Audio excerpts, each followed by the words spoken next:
Quite often, a lot of networking will happen over a cup of coffee. And so what starts is you meet the one person, now you got the roots from that. I've been just trying to engage a lot more on LinkedIn lately, and that's how I connected with you. And one of the things I'm trying to do is I want to tell a little bit more of my story, and there's a couple of different things that I'd like to talk about. And one of them is the Brockton Network, which I'm trying to get involved with more. And that's around helping job seekers by talking about the fear of networking. As part of the fear of networking, I actually talk about my traumatic experience from when I was a child, and I drowned at the age of 3. And not only did I drown at the age of 3, I had near drowning experiences at the ages of 8 and 13. People didn't like me very much. And so it wasn't until my 30s that I decided to learn how to swim. And last year, I actually had a near drowning experience again, but I still went back into the water.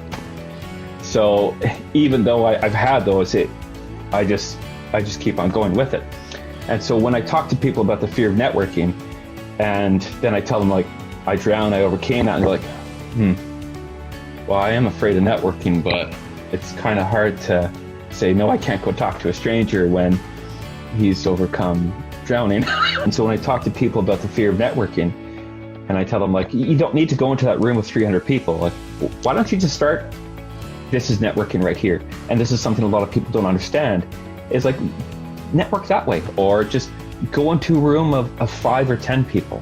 I used to do a lot of hiking, and that was networking. You didn't think about it as networking, but the problem is people just think about networking as they see the networking event, that's networking. And I'm like, no, that is, but you don't have to do that. Networking for me is getting to know people. And like you said, this is networking one-on-one. You can do collective networking, and you can just do casual networking when you go out socially, and you just meet people and you connect on LinkedIn. Quite often, a lot of networking will happen over a cup of coffee. And so what starts is you meet the one person, now you got the roots from that. And now you've got that strong network right there. They might introduce you to somebody else or tell you, hey, you need to go talk to this person. Now you got another branch growing. And then they'll tell you, oh, they might introduce you to 3 or 4 people, or they might give you another opportunity.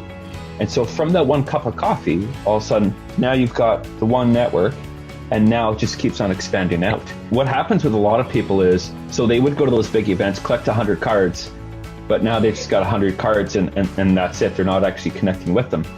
And what I see on LinkedIn is a lot is someone will connect and then, hey, so if you know of any jobs, can you hook me up? But I actually don't know who you are. I don't know anything about you. And just to say, okay, yeah, sure. I'll go talk to all the people that I know that are recruiters or headhunters or in HR and go find you a job because what was your name again? Right. Because you sent me a low-key DM that you probably copy and pasted to everyone else. Yeah.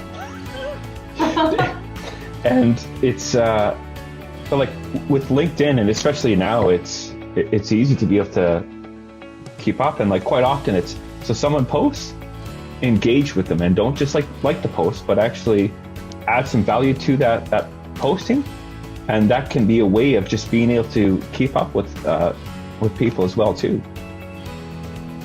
Yeah, definitely. And I've heard it said as well, if you can only make time for one thing on LinkedIn, whether it's creating and posting content or engaging with content that's already out there, it's actually more beneficial to do the engagement.